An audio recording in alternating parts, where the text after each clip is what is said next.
me? Okay, good morning, everybody. Let's settle in, as they say. You don't sound as good today. Too late night at Chabad. Yeah. We go to the chitas of today. We're holding in the settle in because we have a long commission. So we are holding in the portion of Bashalach. We're holding in chapter 14, verse number 26 in the portion of Bashalach, the book of Shemais. The God said to Moshe, stretch out your hand again over the water. And the water will come back on Egypt, on its chariots, on its horsemen. Now she says, they were standing like a wall, and they shall return, and they shall come back like water, flow with the water. Verse 27, Moshe raised his hand over the water. And the water reverted itself to normal state in the morning, to its normal state, and the Egyptians were running from it.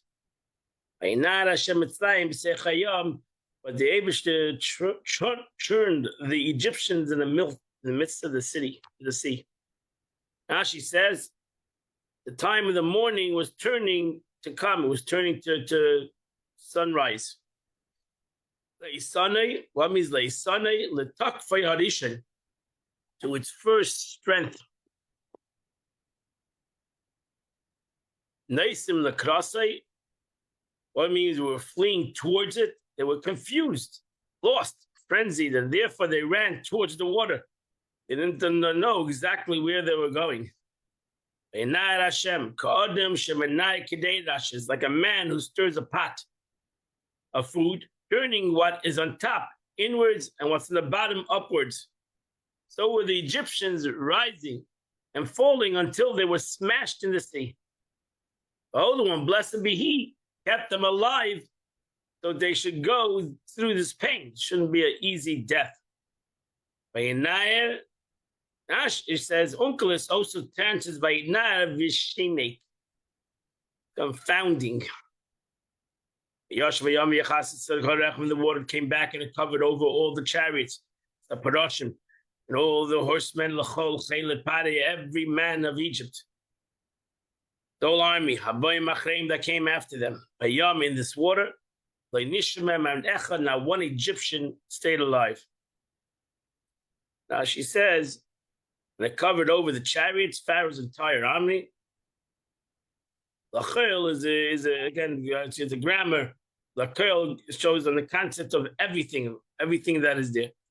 Verse number 29, when the Israelites walked in the dry land in the midst of the sea. And the water was a wall to them from the right and to the left. Verse 30, this is something we say every day in davening. And that day God rescued the Jews from the Egyptians. And the Israel ultimately saw the dead Egyptians on the seashore. Now she says what it means for the seashore washed them onto the banks, so that the Jews would not say just that when they were leaving the sea. From this point, they went to the other point. So maybe they got out of the yard. They didn't disappear. Maybe they're still around. Therefore, the Eibishter showed that every Egyptian, they were all dead. And God saw, and the Jewish people saw this great hand. Asherasa Hashem, which God did to Egypt, in Egypt. Ayiro Amas Hashem, and they were people who were in awe of God. Yamin of Hashem, and they believed in God, Moshe Avdei, and in Moshe, his servant. Rashi says, Yod Hagdela, when we say Hayod Hagdela, we say in davening, Hagodel, the great, mighty hand of God, blessed be He, had wrought. And many possible meaning to it, Yod, but all of them relate to the actual hand. And one explaining each case must adapt its meaning according to the context of the statement. So we have to understand what means the Yad HaGodel over here. Chapter 15, verse number 1. Then the people, then the Yidden sang this song. And they said, Ashira Lashem, I'll sing out to God, Ki Goyiga, was exalted beyond all exalting. He casted the horse and the rider into the sea. Not going to learn all these Rashis. We're going to skip a little over here because Rashi, a lot of them are grammar Rashis over here. That's the beginning. Oz Yashem Moshe, what means then? Then when Moshe Rabbeinu saw the miracles, it entered his mind to sing a song.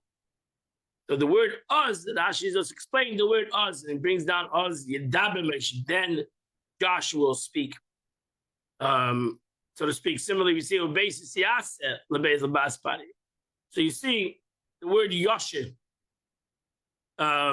He intended to build it here too. Yoshe means his heart told him that he should sing. And so he did. And they said as follows, I will sing a song. But the question is it says Oz Yoshe. Yoshe means Oz is then. Yoshe is in the future. So how do you put the two together? So Oz Yoshe Moshe. Oz means that Moshe Rabbeinu had a thought to sing, and Yoshe, he did sing. With regard to the Medrash explanation, our rabbis, blessed memory, said, from here is a beautiful Rashi. Rashi says, from here is an allusion to the Torah, to the resurrection of the dead. Over here we have the concept that the Mishimit Shem Moshe Rabbeinu is going to come back again to this world. Chiyas HaMesim. That means Oz Yoshim Moshe. Oz, then Moshe Rabbeinu will sing. Mashiach comes, that's going to be the real song of Moshe Rabbeinu. This is thus the beginning. Oz Yoshim Moshe, Mashiach comes, and there's going to be the resurrection of the dead. Then Moshe Rabbeinu will sing. This is nothing in comparison. Amen. This is nothing in comparison what's going to happen in the future. And over here we see the concept of Chiyas HaMesim. Next letter, Ki Goy, next Rashi. He exalted beyond exalted.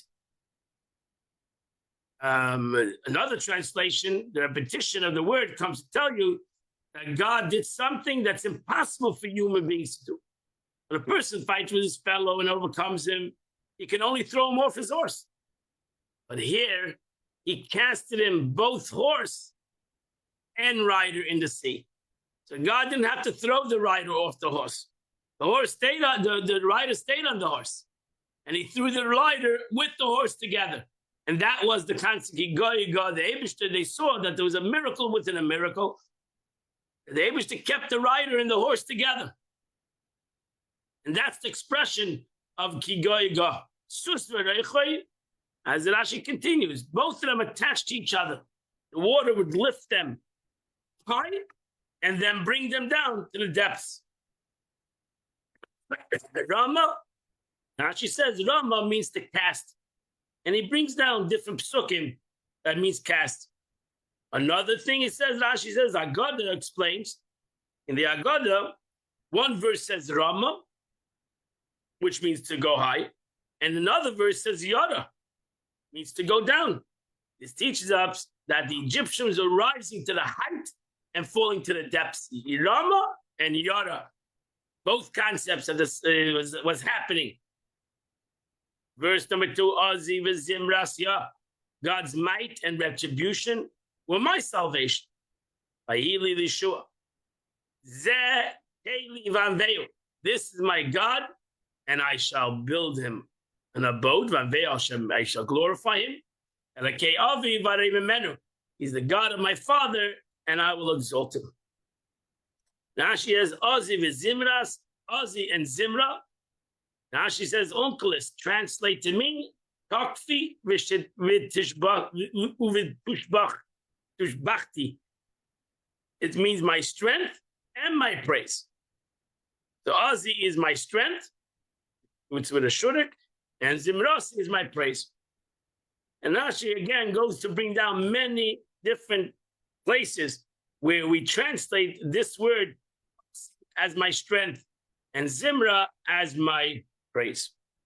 Zeh Keli, what does it mean, Zeh? Again, whenever you say the word Zeh, is that you're pointing out something. This is my God. This is something amazing. God himself appeared to them in his divine glory. And they were appointed, they pointed to him and said, Zeh. And that's why the Gemara says, even a maidservant at the sea saw such a vision that prophets didn't merit to see. Anvehu, Rashi says, what's the meaning of the word anvehu?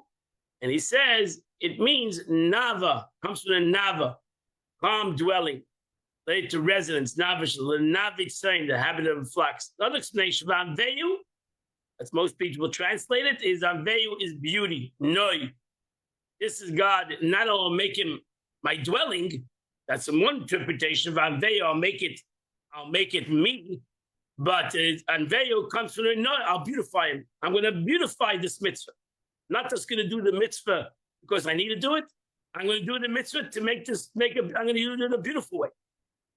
You find how beloved, different from any other of my friends. It's a navehu. Nava comes from the word beauty. Lakei Avi, this is my father's God, is this, and I will exalt him. Lakei Avi, she says, another, my father's God signifies his sanctity does not originate with me, but his sanctity and his acceptance as God over me dates from the days of my forebears and are still maintained by me. This is Lakei Avi v'Areim Imenu. I continue in the traditions of my father. Verse number 3.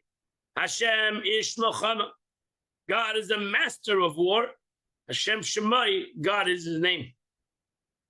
Now she says God is a master of war, as we find in Ish Nami, Nami's husband, where Ish is used as the word as a Baal.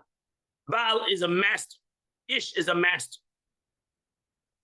That's the translation of Baal, even though we use Baal as a husband, but it's also in the Gemara used as master. Similarly, every use of Ish in the construction of Ishech is translated as Baal. Similarly, be strong and become a man. Become a master. Don't be a follower, become a master. Legibber, become a mighty person.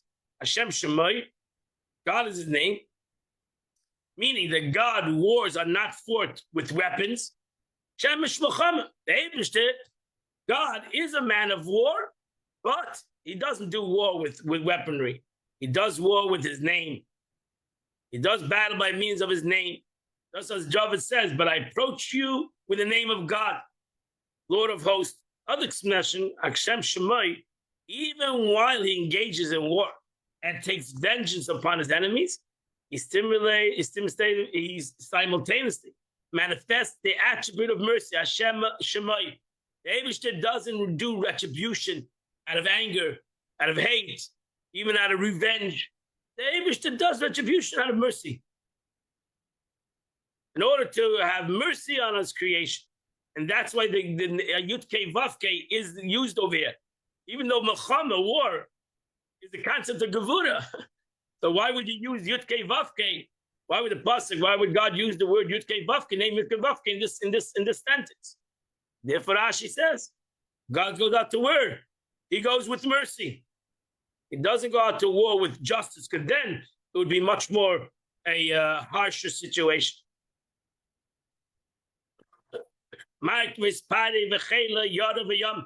He hurled Pharaoh chariots and army into the sea. And the elite of his officers were sunk in the sea of reeds. Rashi says we learned this already before. Yada means to throw down, hurled into the sea. Study. That's an uncle's translation. Study, to throw. As we find later, a yada. So we find the concept of throwing. Umifcha, the elite, it's a noun. Merikav, saddle, mishkav. Tovu, what means to sunk? Ain't tvia is only in reference to sinking in money areas. As Rashi brings down, in Tillim it says, "V'tavati b'even mitzula." I sunk in the deep. Or Jeremiah says, "Vayitba," he sunk in the mud. That's the fact that here the expression of tefillah is used. Teaches us that the seabed became muddy, became like a sink place. To repay them according to their own measure, that they had enslaved the Jews with mortar and bricks, so the whole existence got stuck in the mud. Verse number 5, the deep waters cover them. Yardu b'mtseilais, they sank into the depths, even like a rock. Yechasiumu, Rashi says, they will cover them. In the middle is supplementary to the word. There's a manner of the way the Torah talks. It has an extra yud. As we find in other places in the Torah, we add an extra word. Regard to the first yud, the significance of future tense explains as follows. They sunk into the sea of reeds so that the water returned and covered them. The word Yechasiuma has no counterpart to this vocalization in scripture. Only Rashi can tell us that. Yechasiumu is the first time and the last time you're going to see this in a verse of the entire Tanakh. Kamayeven, like a rock. Rashi says, here we say they sunk like a rock. Then it says they sank like lead. Then in another place it says they were like straw. So what was it? Straw, lead, or rock? The answer is, the wicked among the Egyptians were like straw. What happened? You put straw in the ocean, continually tossed about, falling, going up, going down. The average one of them stuck like sank like a stone, suffering less time. And the most decent among them was like lead. They went down ASAP. That's how the Eibishter punished them. Those that were good people in their midst, they died instantly. Verse number 6. Your might at your right hand, God, which adorned with power. Hashem, your right hand, Tiratz Oyev, shatters the enemy. Now she says, over here you have twice Yemincha. Twice it says the right hand. So right hand shows on good, chesed. And over here it says it's going to break the enemy. So Rashi says, that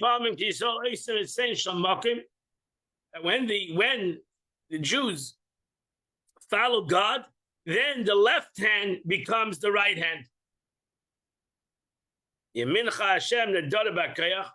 Your right hand is adorned with power to save the Jews, and your right hand shatters the enemy.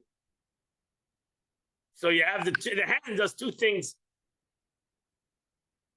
But ultimately, Rashi says, "V'li very you don't find it's very few times you find this expression. V'li nira, you do find it, not always.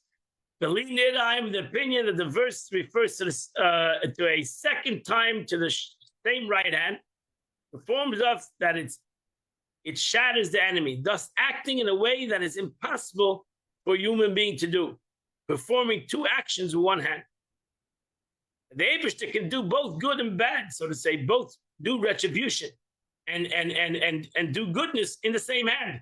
Usually a person has to do right hand is good and left hand is gevura. But the Eibishter, by God, there's no contradiction between chesed and gevura.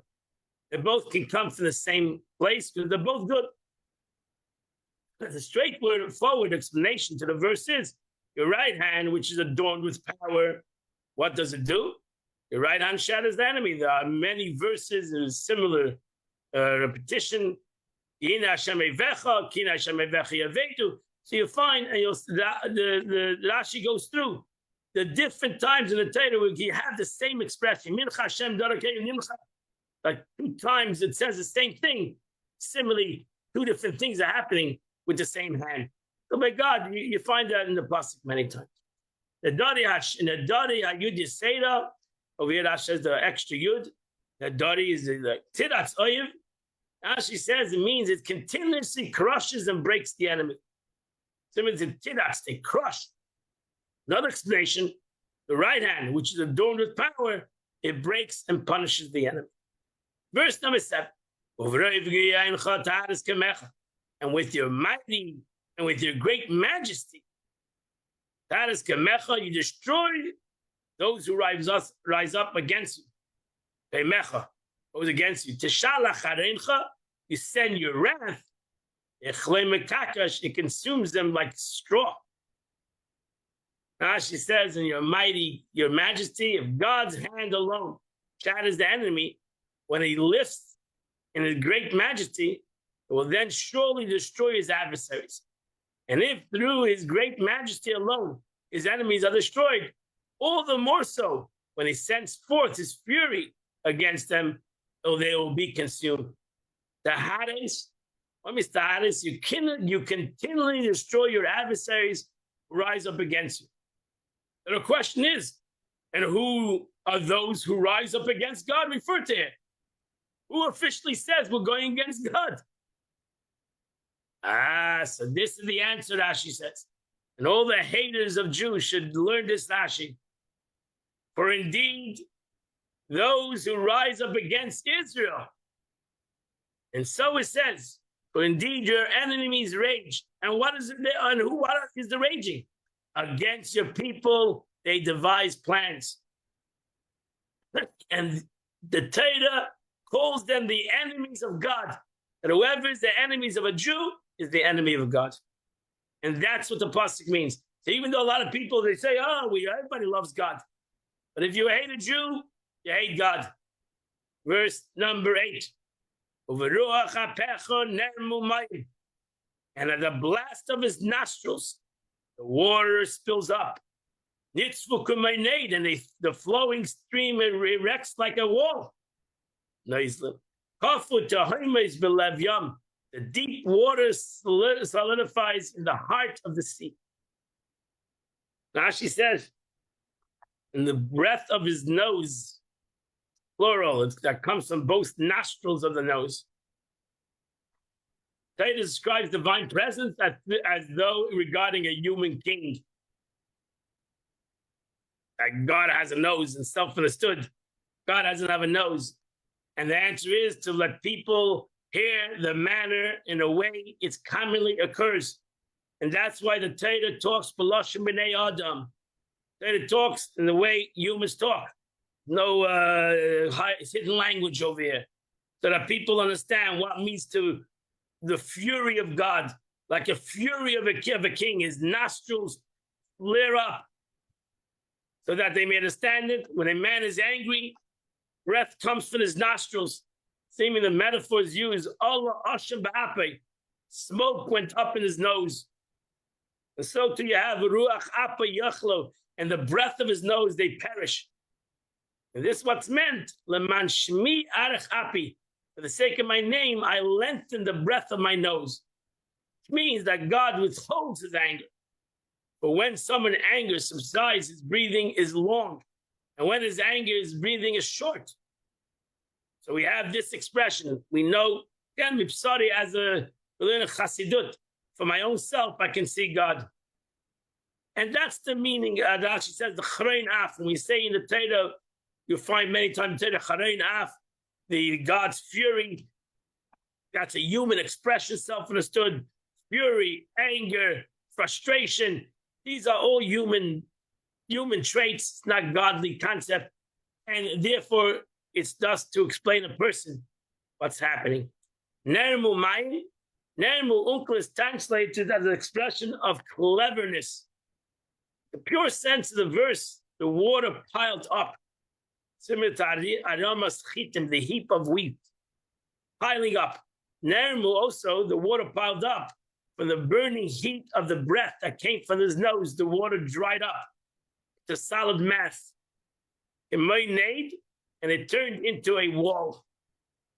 Nade, Rashi says, is an expression of tzibur v'kinus, is an expression of piled and amassed. And Rashi says, and Rashi brings on again a bunch of psukim to prove that point. Kafu means to solidify. And we find this in Eiv. You congealed the Kteni, the water depth hardened and became like stone. And other waters dashed the Egyptians violently against the stone and attacked them with a kind of harsh means. So here, so in essence, the water, there was still a hard part of the water, even as the water became soft, turned back to fluid. The Lev Yam, Rashi is the strongest part of the sea. Verse number 9. Amar Oyev Edef Asik Achalik Shalom. The enemy said, I will give chase. I will overtake. I will divide the spoils. That was their idea. My desire will be satiated with them. I will unsheath my sword. My hand will despoil them. The enemy said to his people, when he was pursuing them with words, I'll give chase and overtake them. I'll divide the spoils to my officers and couriers. We're going to all enjoy all the things that we get. Tivleimai will be filled with them. Nafshi is my soul, means my spirit and my wish. Do not ask how the word can combine the two. How can a suffix indicate indirect object? Tivleimai being combination timali mehem. There are many places in such usage. From the southern land, Nasatini, the land I given to me. The other word Nasatini is Nasatini. So we take one word and you divide it into two. As she says, as uncle is translated, I will draw my sword. And on account of the fact that a person made his sheath when he draws a sword, so that's why you went Arik. Arik means I empty my sheath because I draw my sword.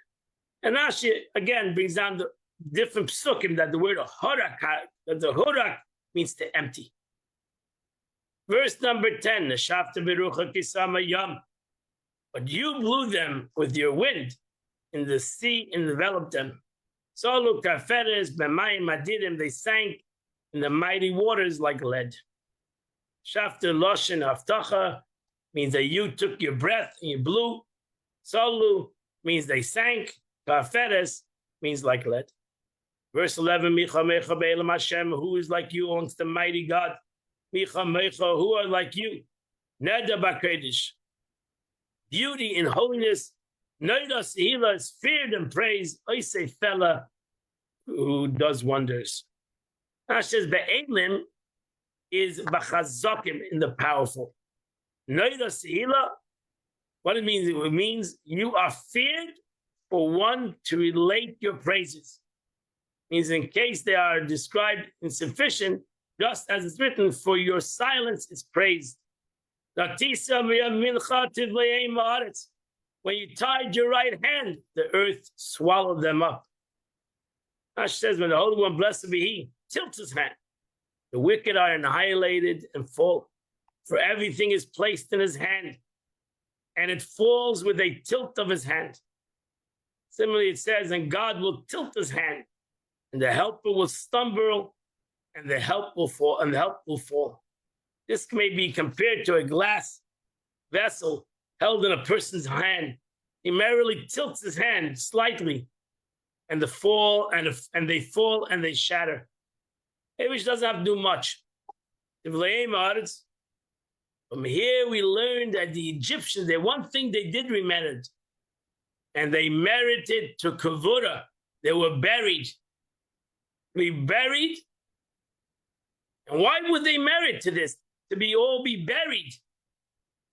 Shamru, because they said in Egypt, Hashem HaTzadik, that God is the righteous one and we are the wicked.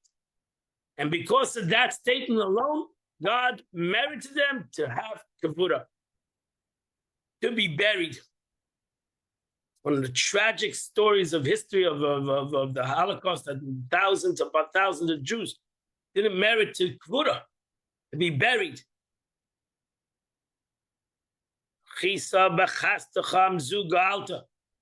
Your loving kindness, you will lead your people who you redeemed. Who is Zecha, your strength, will guide them to your holy abode. Now she says, Nahalta, the word connotates guiding. Uncle is taken, the uncle is translated as a connotation of carrying and bearing. But in doing so, he is not precise in explaining the word according to its meaning, the simple meaning to guide. Nahalta is to guide, not to carry, but to guide. Shamu Amu, verse 14, Yegazin. Nations will hear and become angered. Chil Achaz Yeshe Peloshes. Terror will grip those who dwell in the Philistine. God was worried about Gaza in those days. Yegazin become angry. Yeshe Peloshes dwell in the Philistine. They were the grip with terror because they killed the descendants of Ephraim. The story is brought down in the Medrash. It was the tribe of Ephraim, a big group of Ephraim, who left Egypt before the time, and they were killed. They went straight to Gaza, and they were killed by the Gazans, by the Philistines who lived there. And the date, and they ended in exile, left Egypt by force, as it's written explicitly in the Chronicles, but the men of Gath killed them. Verse 15. At that time, the chieftains of Edom will become disoriented. Ele Moav, Yazemu, trembling will seize the mighty men of Moav. Now, Moigu Kayesh Knan, all the inhabitants of Knan will melt away. Now she says, so here we're going to Moav. It's like a distance from Egypt. But surely they should not have feared anything. For the Jews are not heading to fight against them. The Jews were not going to Moav officially, and they were not going to Edom, they were going to Canaan. Rather, it was on account of their distress, for they were distressed and upset about Israel's glory more than other nations.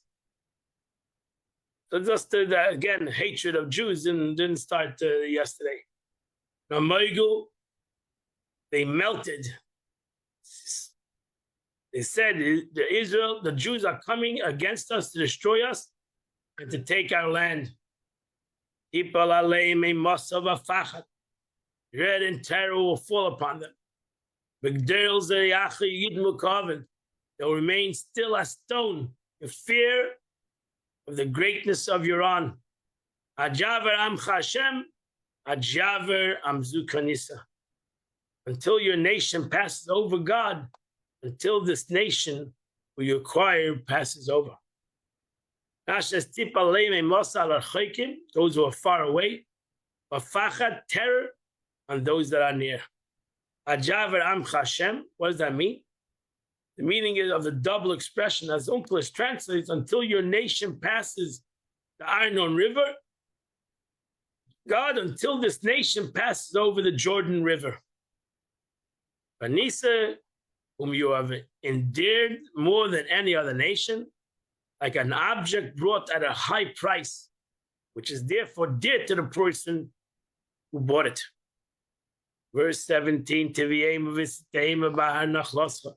you'll bring them and plant them around the mountain of your inheritance. Your place that you, God, has prepared for your abode. Mikdash Hashem Kaini Yadecha, may your hand, God, establish the sanctuary. Here, the Pashat singing about something that was going to happen many, many years later, you should realize. This is talking about the Beis HaMikdash in Yerushalayim, which happened by Shlomo HaMelech. We're talking about hundreds of years later. That's it. Moshe Rabbeinu over here prophesies that he's not going to enter the land. And therefore the Torah says, it will bring you. I'm not going to come into this land. What it means, the sanctuary low on earth corresponds mechuvin, the divine throne above. You have prepared. Here the Gemara says, you have Yerushalayim Shalamayla and Yerushalayim Shalamata. Siddur explains, Malchus of Atzilus is facing Malchus of this world, which is Yerushalayim here in this world. Mikdash Hashem, sanctuary. Over here it goes into the sanctuary of your hand was established. God, the holy temple, the special beloved by God. The world was created with one hand. It said, my hand established earth. As a holy temple was built with God, so to say, two hands. And the saints, when will it in fact be built? With two hands. So within Yeshayahu, it says, so in this pasuk it says, this pasuk is Yadecha, Kaini Yadecha, Mikdash Hashem, Kaini Yadecha. The whole world was created, the pasuk says, in one hand. But over here, the Eibishter created the Beis HaMikdash with both hands. And when will that be? When now is that going to be? So here, Moshe Rabbeinu doesn't prophesize even the first Beis HaMikdash, doesn't prophesize even the second Beis HaMikdash. La'asid lavei. Moshe Rabbeinu is here prophesizing the future when Mashiach comes. La'asid lavei takol ha'melucha shalai. That there's going to be supreme sovereignty of God in the world. And when is that going to be? Hashem yimleich la'olam vad. God will reign forever and ever. And how she says, la'olam vad means forever and ever. Word vad means eternity. So before nitzcha, it's nitzchi, it's eternity. The vav was part of the word, therefore it's vocalized on a patah. Vad. And here, Moshe Rabbeinu, that's why it's Oz Yoshim Moshe. Moshe Rabbeinu is waiting to sing the ultimate song, and the ultimate song is going to be when, as the prophet says, Moshe v'Aaron iman. Mashiach comes, and the Yidden are going to march together to the Eretz Yisrael to build the third Beis HaMikdash. Then it's going to be the song that they're going to sing.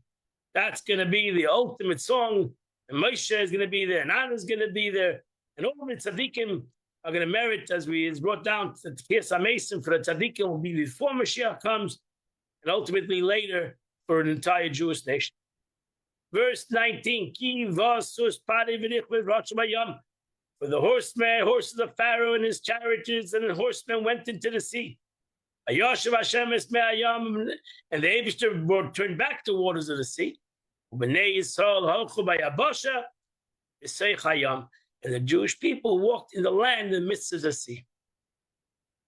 Ki vasus, when the Pharaoh's horsemen went. Tika, verse 20, Vatika Miriam Hanaviyah Chaisar, and Miriam, the prophetess, the brother of Aaron, took as a tape biyada, she took the timbrel in her hands.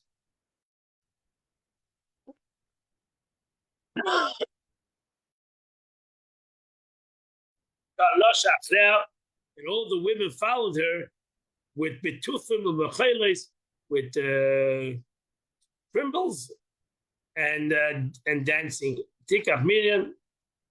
What I mean by Tikach Hanaviyah? When do we hear the Torah gives her a beautiful introduction that she was a prophet, prophetess. Eichen is Abba. When did she prophesy? She was when she was only Aaron's sister. That's why it says Aaron's sister, doesn't it? She was Moshe's sister too. But it's when did she prophesy? Is when only she had one brother, and that was Aaron. So when she had one brother, she prophesied. She came to her father, my mother is going to give birth to a son who's going to redeem Israel.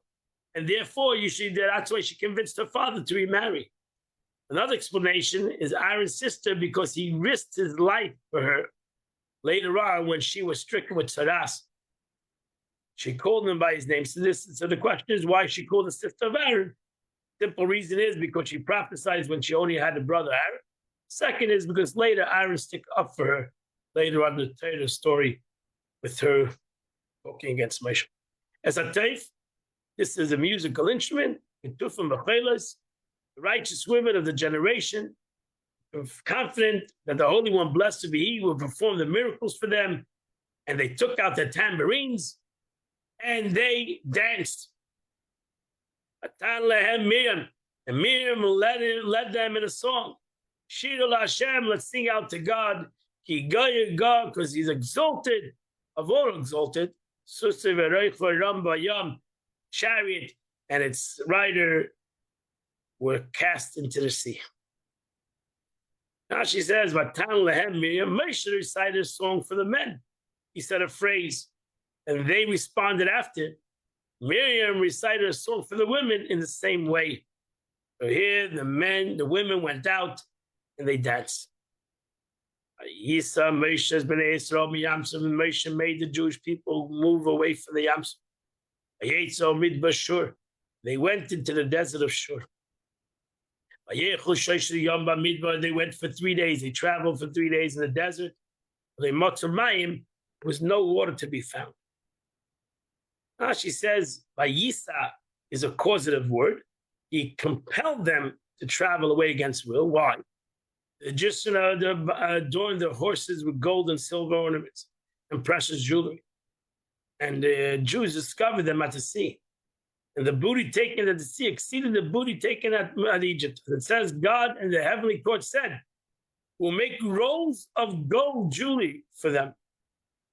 Besides those studded with silver.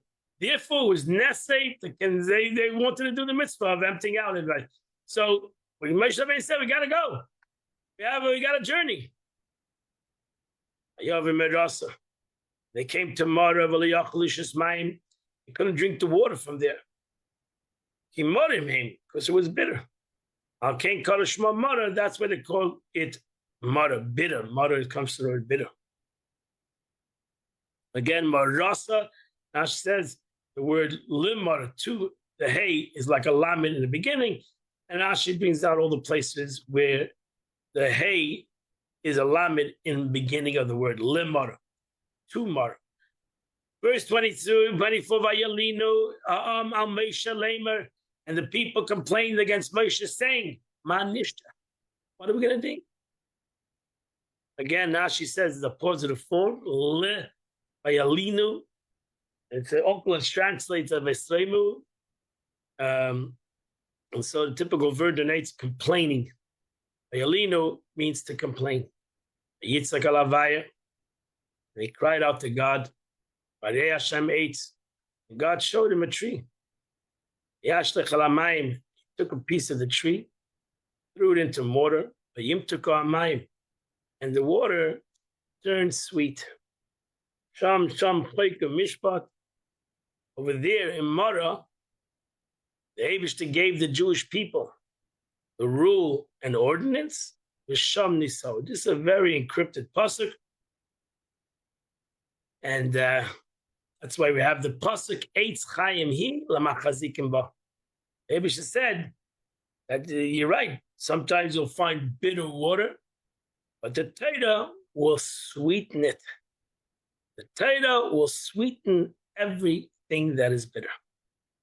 So therefore, Sham, at Mara, he gave them some sections of the Torah to study. And we are told that in Mara, so here this is 50 days before Matan Torah. He gave them already the laws of Shabbos, the laws of Paraduma, and also civil justice. He realized that he needed to give. He didn't want to the Torah. They were thirsty. That's the point. They were thirsty. They were bitter because they had no taste of Torah. We got to wait 50 days to the giving of the Torah. We cannot handle it. That's really the Chassidic interpretation of the verse. Because you don't see God gets angry. So their bitterness was that they were told that we need to wait 50 days. That's what they counted. Because they were such desire, but they said, we can't wait. We need to have the waters of Torah. We need to have. And therefore, Eibishter gave them the Torah already, even though Matan Torah was going to happen much later. holding here in Nissan. Here, Sivan. It's going to take some time till we see the Torah. Shamni. So over here, he tested them. God tested the people who saw their stubbornness, that they did not seek help from Moshe with polite words, ask mercy for us, that we have to drink water, but complained instead. If he said, listen, that's the Torah. The Torah is going to be your strength. That's going to be the Jewish people's strength. Ein ois ela Torah. And that's going to be your key to everything. And therefore, Hashem, you'll be diligent and heed to the voice of God. And do what is good. You'll listen to his commandments. And you'll follow all his decrees. All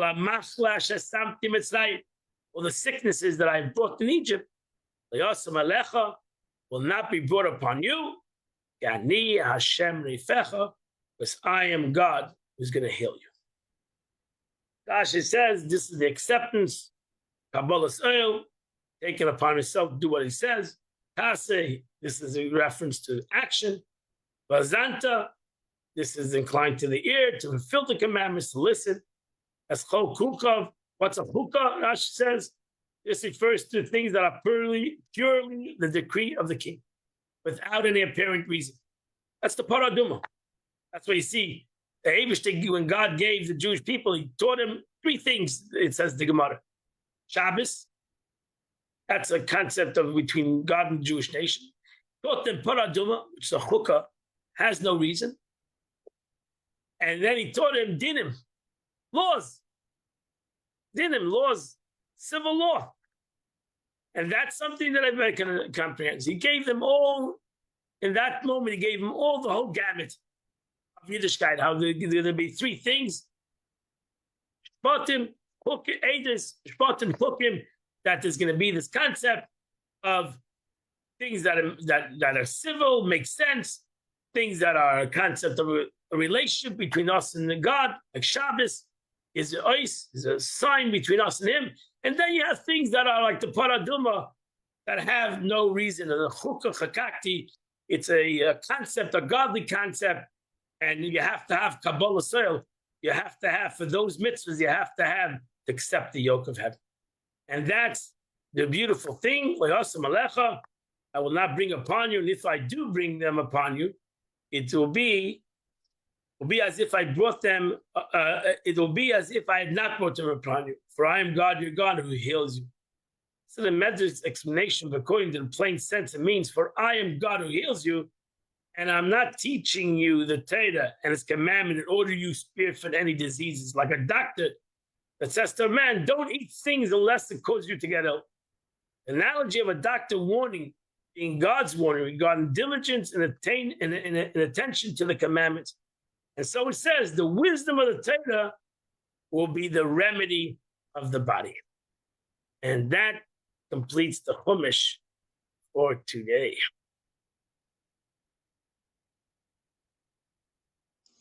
Rabbi, check your video cable. What? Your video cable, your camera. Oh, my camera. I'm sorry. You vanished.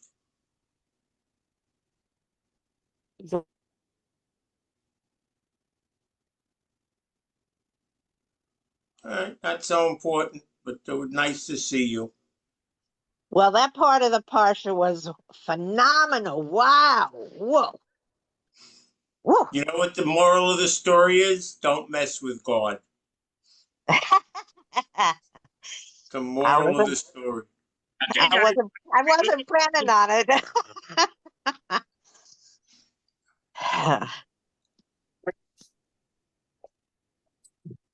All right, it's not so important, Rabbi. You vanished at some point. I don't know what happened to my camera. Yeah. Okay. Not a problem. We'll visualize you in our head. What's going on over here? I don't know, but we can hear you, so you can do the Tanya. Yeah, it's beyond our pay grade. Yeah, it's beyond my pay grade too. Okay, I'm trying to do it, but it's not coming back. Don't worry. As long as we hear your voice. Okay, let's learn the Tanya of the day. I'm sorry, I don't know what's going on over here, but it doesn't want to. The camera doesn't want to come back, so maybe the camera, my thing is dead. It's time for a new web camera. Okay, I'll have to do a GoFundMe. Okay, chapter 21. You can see. Hopefully, you can see the Tanya. Yeah. Okay. Now you'll feel what I feel when I look at empty black screens. So you'll get the same feeling. That's Mida Keneged Mida. Yeah. I also talked to many times a bunch of black screens. Nature of divine. We said before, we explained the whole thing before. The Eibishter, that a human being can see godliness for himself. But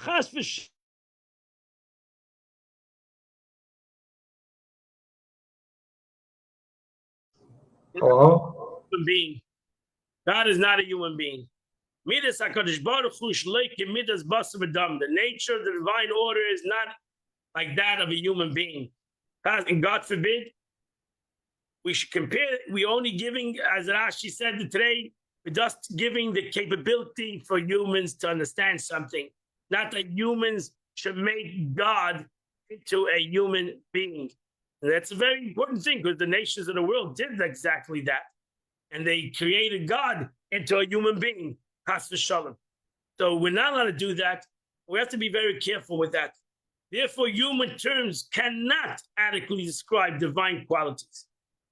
And it's an important thing to know that even though we give these things, as Rashi said in even the Chumash, Lishkas Eisen, it's only to break the ear so our ear can understand.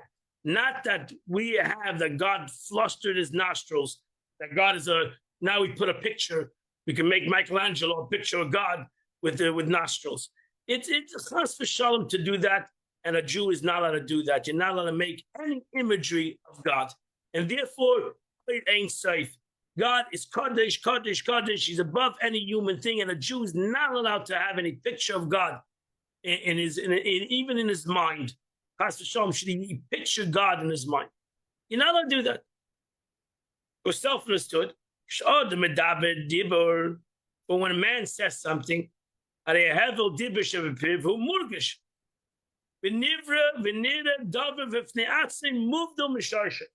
when I speak, when I say a word, I know my word has become separate from me. That's the power of Lashon Hara. Power of Lashon Hara is that once I say the word to you, I have given up with the word. I've given the word to you. That's the way it is. It became an independent thing. That's why it's a terrible thing, Lashon Hara, because my words become independent. Why? Because I know that. My word is an independent thing. That's why words are cheap. Because I can say a lot of things and it's not really who I am. Because it's a separate thing for myself. Everybody understands that. That's self-understood.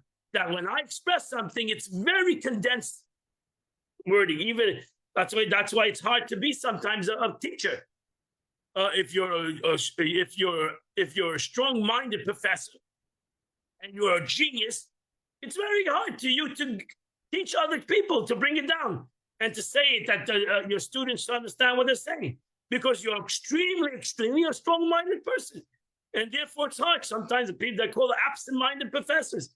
It's hard for humans, regular people, to comprehend them. Shlomo HaMelech, it says when he wanted to say something, he had to give 33,000 mishalim. He had to give 3,000 analogies.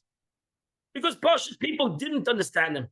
He was such a genius, his mind was far beyond a regular human comprehension.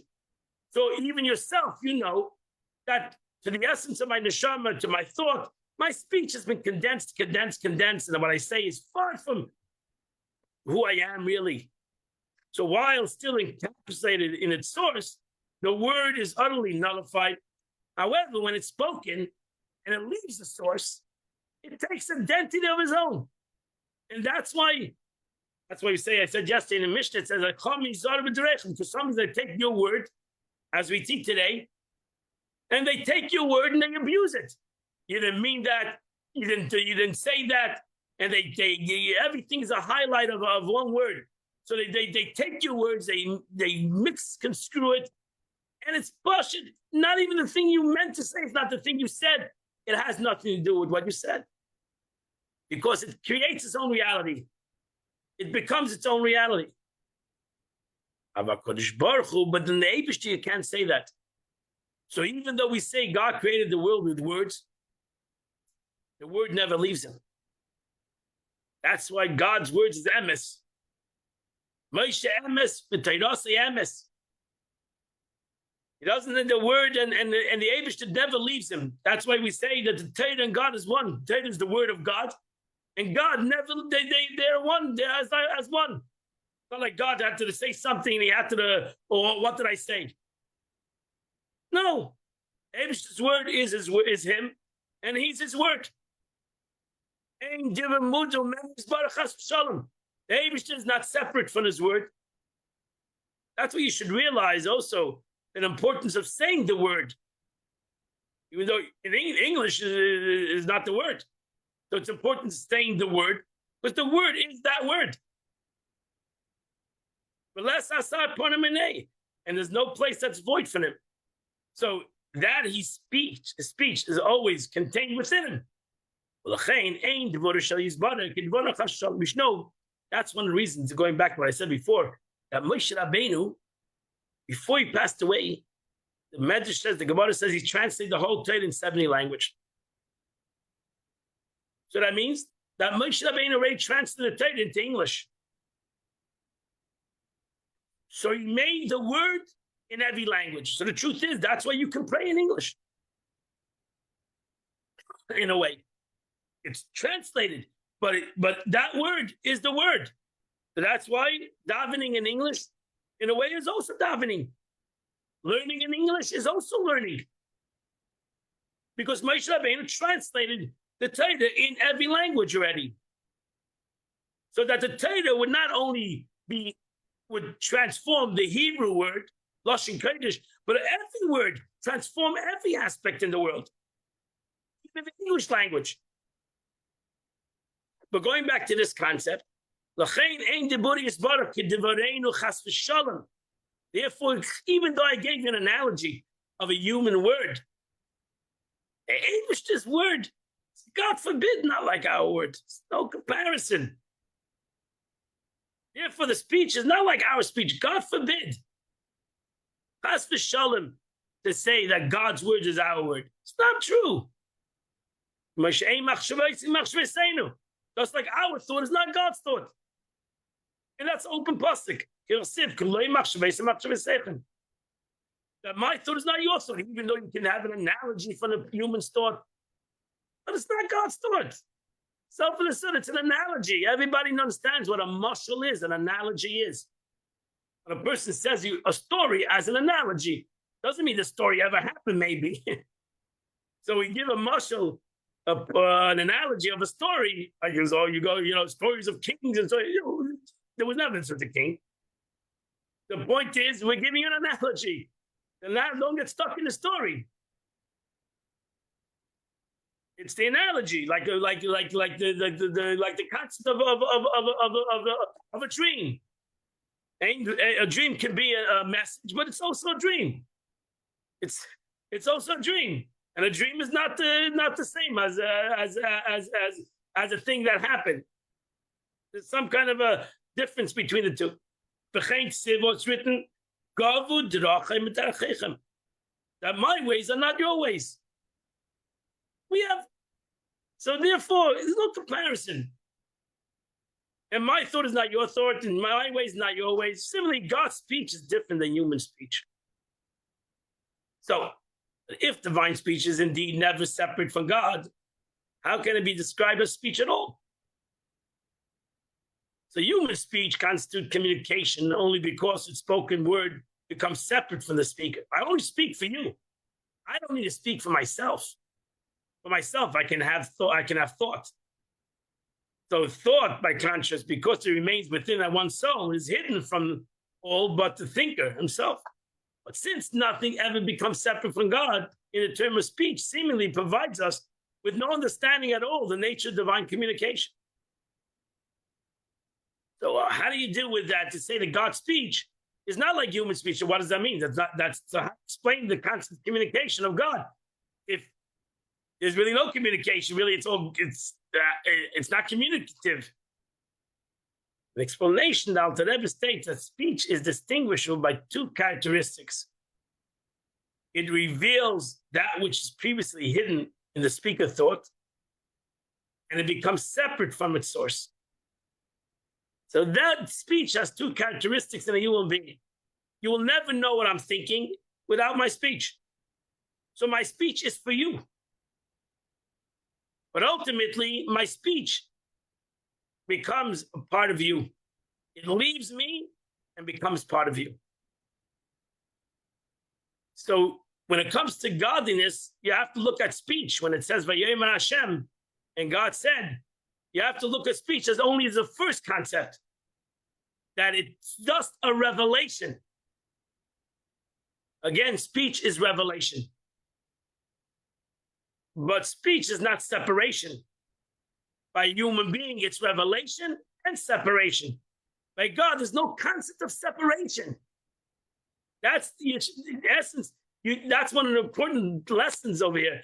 There's no concept by God separation. The concept of separation, which means duality, difference, levels, that's a human concept. By God, there's no concept of separation. It's all one thing. So therefore, speech by God is a concept of revelation, only revelation, and nothing else but revelation. And in the concept of a human being, it has these two qualities: revelation, you're going to know what I say, and the concept of separation.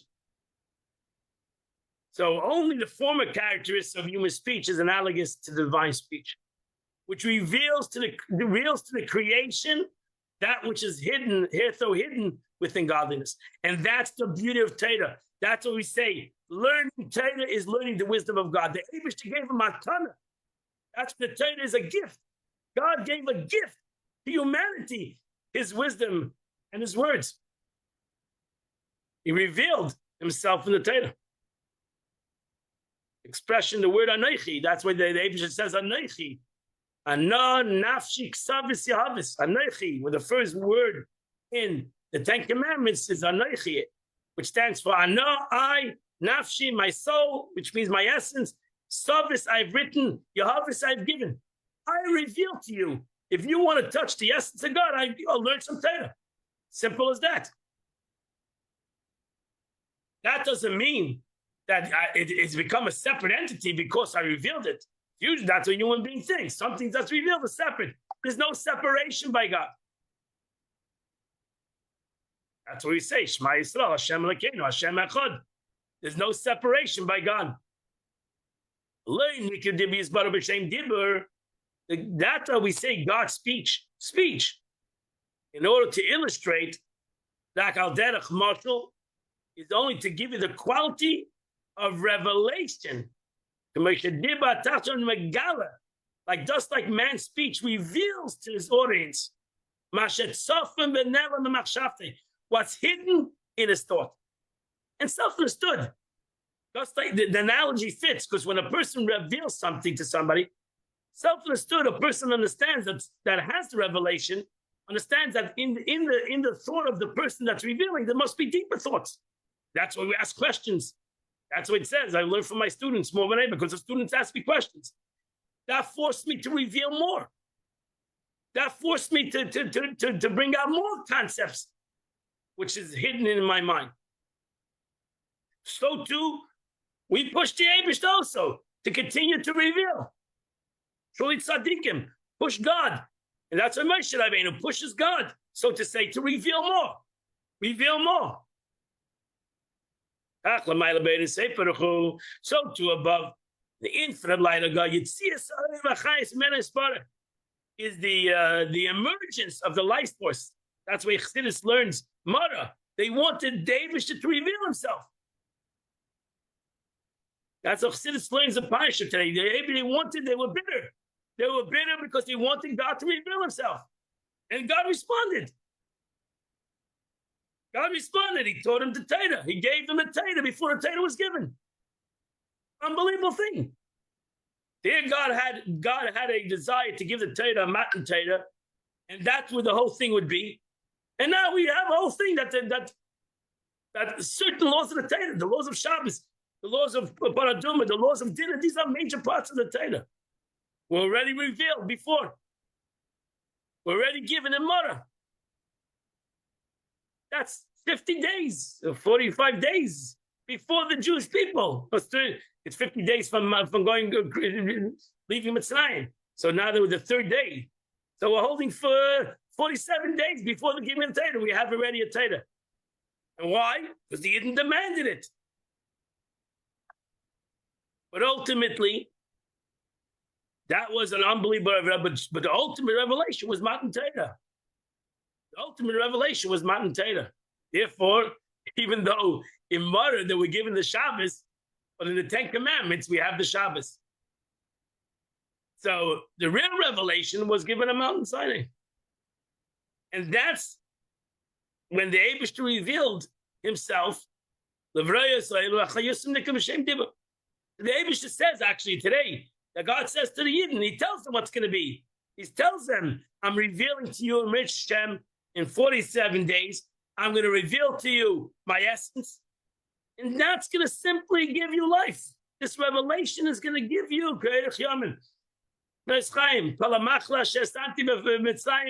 any kind of exodus that the Egyptians have seen, you're not going to have. Because this revelation. And selfless, these are the 10 other instances that the whole world was created on. These words, and so too the words of Torah, Nevi'im, the prophets, Ksuvim, and the writings, which also called speech, all speech, even though they were not revealed for the purpose of creation, since they truly represents divine pillar of the revelation. The manner of Yosef with the prophets received in their vision. And that is what we said, we learned the three pillars the world stands on, the pillar of Torah. That's what the world stands on, the pillar of Torah. Hence, learning of Torah, dibur, speech. Hence, when we refer to God's revelation as his speech, the analogy extends only to speech as revelation and communication. But not that speech is something separate from the speaker. An idea which is not applicable to godliness. It's impossible to explain godliness as a concept of separation. There's no concept of separation by God.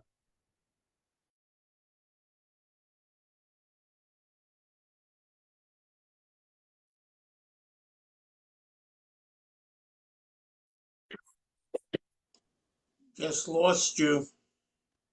Do you hear me now? Yeah. Okay, I'm sorry. We'll have to work on this. Thus God's speech and his thought are united with him in the absolute unity. You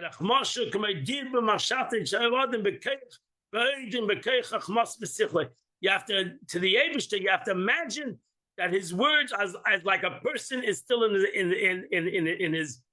his wisdom and his mind. But he can exist actually his words as they exist in the craving. That's why it says that the Torah is the will of HaKadosh Baruch. Torah is the wisdom and will of God. When you say the will of God, and the Torah is in the will of God, that shows that it's even more deeper than words of his wisdom. It's in his will. It's higher than words, as we explained yesterday. It's higher than words. It's him. That's what we say. That the Eibush says the words of the Torah is my nafshi, is my soul. If you understand the word soul, that's higher than words.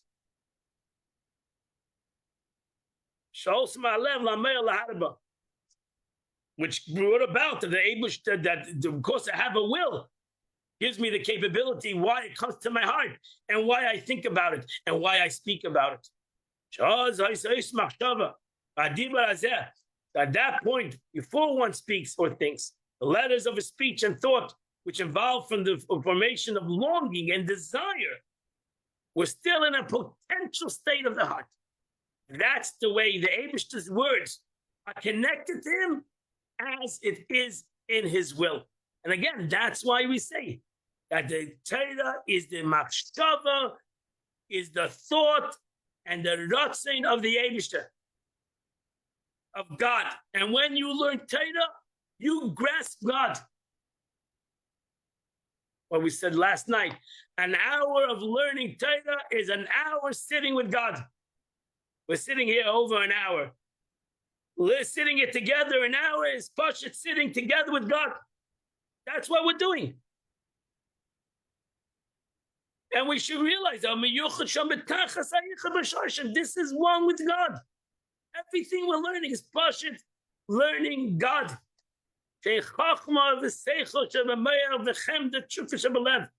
Which is named the wisdom and intellect of the brain and the longing and the desire of the heart. We are, in the case of a mortal, his thought and his speech are completely unified with him before he speaks. At that point, the letters which constitute his thought and speech are still in telescope within their source. In the case of the Creator, however, his thought, his speech, we just learned the thoughts and the speech of God for the last hour and 13 minutes. As we learned it, it remains unified with him after he thinks and speaks. It remains the ratzon and the chachma of the Eibishter. Doesn't make a difference how much we understood or how much we didn't understand. This Torah we learned is all the chachma and the will of HaKadosh Baruch Hu, and we have become part of it. Because they're always within their source, which is the omnipresence of God, the infinite constant of God, the essence of God, as the Alter Rebbe now concludes. What a beautiful, truly a beautiful teaching of the Alter Rebbe today. Such a beautiful teaching. Today is the 7th day of the month, my dear friends. Tehillim is chapter 39. I'm sorry, chapter 39 to chapter 43. You do those chapters of Tehillim, you do the chitas of the day. Today, the Rebbe writes on the 7th day of Shvat, when the Alter Rebbe was 9, he studied geometry and astronomy. At 10 years old, Alter Rebbe composed a calendar for 15 years. When he was 12 years old, it happened that he lectured publicly on the Rambam's law of Kiddush HaChodesh, one of the hardest laws that people grapple with till today, to understand the Rambam's Kiddush HaChodesh. The preempted Torah scholars who were present at that time in the study hill were totally overwhelmed. They probably couldn't understand what he's talking about. And that was the Alter Rebbe at 15 years old. What to call today a prodigy. God bless you all. I'm sorry for the darkness of the day. And we should have a wonderful day. We'll see you tomorrow, Midshem. We won't have this problem. See you tomorrow, 8 o'clock. We'll continue to learn the chitas of the day. We love you. We love you even if you are in darkness. You're always light. You're always